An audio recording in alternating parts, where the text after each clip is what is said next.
ناظرین کی خدمت میں سلام و آداب. آپ دیکھ رہے ہیں وائس آف لداخ. آج منگل ہے، اپریل کی 8 اور شوال کی 9 تاریخ. آج کی تازہ ترین خبروں کو لے کر میں سعید ہاشم رضوی حاضر.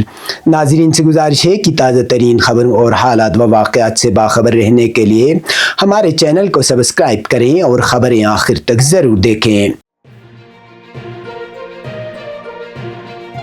آپ دیکھ رہے ہیں آپ کا پسندیدہ news channel voice of Ladakh.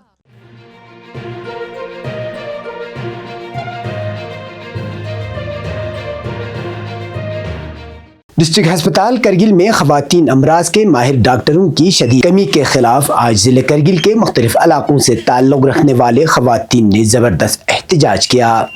مظاہرین صبح کے وقت اسپتال کے احاطے میں جمع ہوئیں اور بعد ازاں ریلی کی شکل میں ہل کونسل سیکریٹریٹ کی جانب مارچ کرنے لگیں. تاہم پولیس نے انہیں وہاں جانے سے روکا. خواتین کو روکنے کے لیے tehsildar Kargil, S H O Kargil اور خواتین پولیس اہلکاروں کی بڑی تعداد تعینات تھی. پولیس و انتظامیہ کا کہنا تھا کہ بغیر اجازت کے کسی بھی قسم کے احتجاج کی اجازت نہیں دی جا سکتی. بعد ازاں 3 خواتین نمائندوں کو اجازت دی گئی کہ وہ ایگزیکٹو کونسلر آغا سعید مشتبہ موسوی سے ملاقات کریں. خواتین نمائندوں نے ایگزیکٹو کونسلر کے ساتھ ملاقات میں ہسپتال میں ڈاکٹروں کی شدید قلت عملے کی لاپرواہی اور حاملہ خواتین کو درپیش مشکلات پر تفصیل سے بات کی. انہوں نے خبردار کیا کہ اگر ایک ہفتے کے اندر اسپتال کی صورتحال بہتر نہیں ہوئی تو ضلع بھر میں خواتین سڑکوں پر نکلنے پر مجبور ہوں گی. ایگزیکٹو کونسلر آغا سعید مشتبہ موسوی نے خواتین کو یقین دلایا کہ ان کے مسائل کو ترجیحی بنیادوں پر اعلیٰ حکام کے ساتھ رکھا جائے گا اور جلد از جلد حل کرنے کی کوشش کی جائے گی. انہوں نے بتایا کہ اس وقت سی اور دیگر ایگزیکٹو کونسلر دلی میں موجود ہیں اور ان کی واپسی کے فوراً بعد اس معاملے کو ان کے نوٹس میں لایا جائے گا. اس موقع پر مظاہرہ کرنے والے خواتین نے میڈیا سے بات کرتے ہوئے کہا کہ ڈسٹرکٹ ہسپتال میں صرف 2 زنانہ ڈاکٹر تعینات ہیں، جس کی وجہ سے حاملہ خواتین کو ایمرجنسی کے دوران شدید مشکلات کا سامنا ہوتا ہے. ان کا کہنا تھا کہ عملے کی لاپرواہی اور ڈاکٹروں کی کمی کے باعث حالیہ دنوں میں 2 حاملہ خواتین جان کی بازی ہار چکی ہیں، جس کے بعد کئی خواتین اسپتال آنے سے گریز کر رہی ہیں. انہوں نے کہا کہ خوشحال گھرانوں سے تعلق رکھنے والے خواتین کو تو سری نگر لے جایا جاتا ہے، لیکن غریب طبقے کی خواتین نہ چاہتے ہوئے بھی اسی ہسپتال پر انحصار کرتی ہیں اور خوف و اضطراب کے عالم میں علاج کروانے پر مجبور ہیں، جس کا ان کی جسمانی و ذہنی صحت پر منفی اثر پڑ رہا ہے. اگر خواتین کے الزامات درست ہیں تو نہ صرف تشویشناک بلکہ سنگین غفلت کے زمرے میں آتا ہے. اس لیے ضلع انتظامیہ خاص طور پر ہل کونسل کو فوری طور پر نوٹس لینا ہوگا.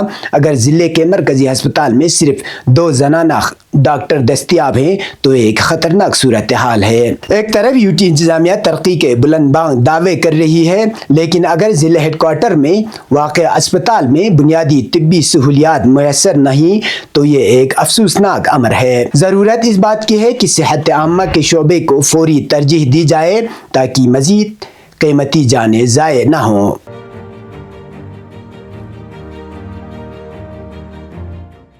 محکمہ باغبانی کرگل نے آج ماڈل آرچڈ کم نرسری کربتھنگ میں سالانہ شجرکاری مہم 2025 کا باقاعدہ آغاز کیا. افتتاحی تقریب کے مہمان خصوصی ایگزیکٹو کونسلر زراعت آغا سعید مشتبہ نے ہلمن خوبانی کا پودا لگا کر مہم کا افتتاح کیا اور مختلف دیہاتوں سے آئے ہوئے کسانوں میں معیاری پھلدار پودے تقسیم کیے. اس موقع پر chief horticulture officer Ali Raza, chief agriculture officer عاشق حسین بشارت سمیت محکمے کے دیگر افسران اور اہلکار موجود تھے. چیف ہارٹیکلچر آفیسر کے مطابق کسانوں کو آسان رسائی فراہم کرنے کے لیے فروٹ پلانٹ نرسری کربتھنگ، چکتن، بٹالک اور دیگر مقامات پر معیاری پودے فراہم کیے جا رہے ہیں. نومبر میں کشمیر کی رجسٹرڈ نرسریوں سے 72,000 سیب، ناشپاتی، چیری اور آلو بخارے کے قلم شدہ پودے حاصل کیے ہیں. آغا سعید مشتبہ نے کسانوں پر زور دیا کہ وہ پودوں کی نگہداشت کو یقینی بنائیں تاکہ بہتر نتائج حاصل ہوں اور خطے میں باغبانی کے ذریعے پائیدار معیشت کو فروغ مل سکے.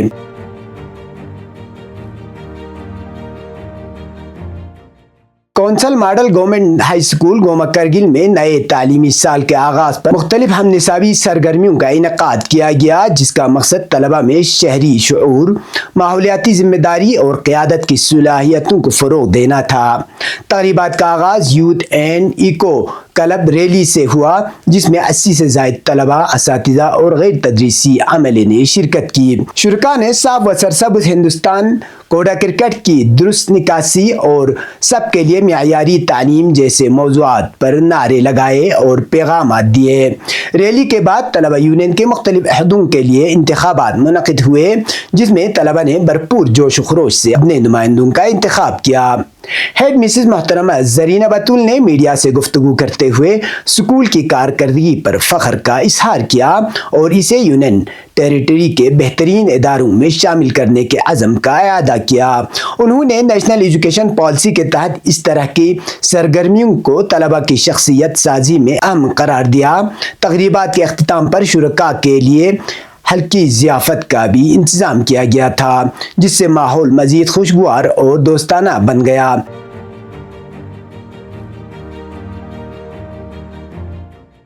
سب ڈویژنل مجسٹریٹ محمد شریف کی ہدایت پر کھلسی بازار میں مارکیٹ چیکنگ کی گئی۔ نائب تحصیلدار اصغر علی کی قیادت میں ٹیم نے جنرل سٹورز، ہوٹلز، سبزی فروشوں اور مرغی فروشوں کا اچانک معائنہ کیا۔ دوران چیکنگ زائد المعاد اشیاء برآمد ہوئی اور ہوٹلوں میں گھریلو LPG سلنڈر کے استعمال کا بھی انکشاف ہوا، جس پر مختلف خلاف ورزیوں پر مجموعی طور پر 12,300 روپے جرمانہ عائد کیا گیا۔ اب پیش ہے قومی اور بین الاقوامی خبریں۔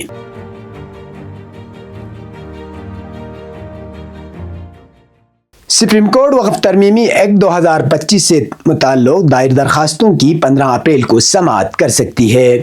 سینئر وکیل کپل سبل، ابھیشیک منو سنگھ اور نظام پاشا نے عدالت میں جلد سماعت کی درخواست کی تھی۔ اس قانون کے حوالے سے اب تک سپریم کورٹ میں 11 درخواستیں دائر کی گئی ہیں۔ چیف جسٹس سنجو کھنہ نے پیر کو یقین دلایا تھا کہ وہ درخواستوں کو دیکھیں گے اور انہیں سماعت کے لیے بھیجنے پر غور کریں گے۔ جب کپل سبل نے درخواست گزاروں کی طرف سے یہ معاملہ چیف جسٹس سنجیو کھنہ کے سامنے پیش کیا تو CJI نے انہیں روک دیا اور کہا کہ ایسی درخواستوں پر غور کرنے کا ایک الگ طریقہ ہے۔ عدالت نے اس معاملے کی فوری سماعت سے انکار کر دیا، لیکن کہا کہ درخواستیں جلد درج کر دی جائیں گی۔ سپریم کورٹ کی ویب سائٹ پر سماعت کی متوقع تاریخ 15 اپریل لکھی گئی ہے۔ Chief justice justice Sanju Khanna نے کہا کہ درخواست کی جلد سماعت کے لیے انتظامیہ پہلے ہی کر لیے گئے ہیں، اب آپ کو اسے یہاں رکھنے کی ضرورت نہیں تھی۔ کپل سبل نے عدالت کو بتایا کہ انہوں نے کوئی دباؤ ڈالے بغیر صرف فوری سماعت کا ذکر کیا ہے۔ CJI سنجو کھنہ نے کہا کہ فہرست سازی اور فوری سماعت کے لیے مناسب طریقہ کار پر عمل کیا جانا چاہیے۔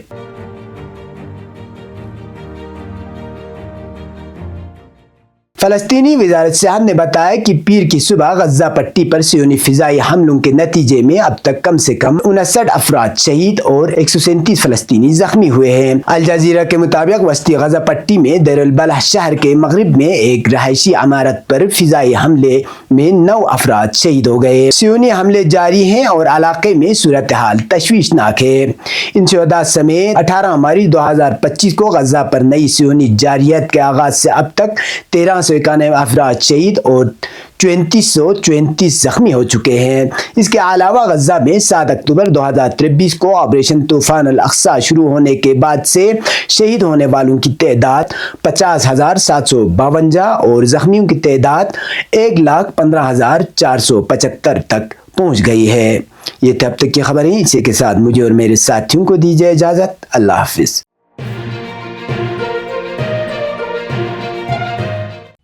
مقامی، قومی اور بین الاقوامی خبروں سے باخبر رہنے کے لیے چینل کو لائک، شیئر اور سبسکرائب کریں، ساتھ ہی بیل آئیکن دبانا نہ بھولیں۔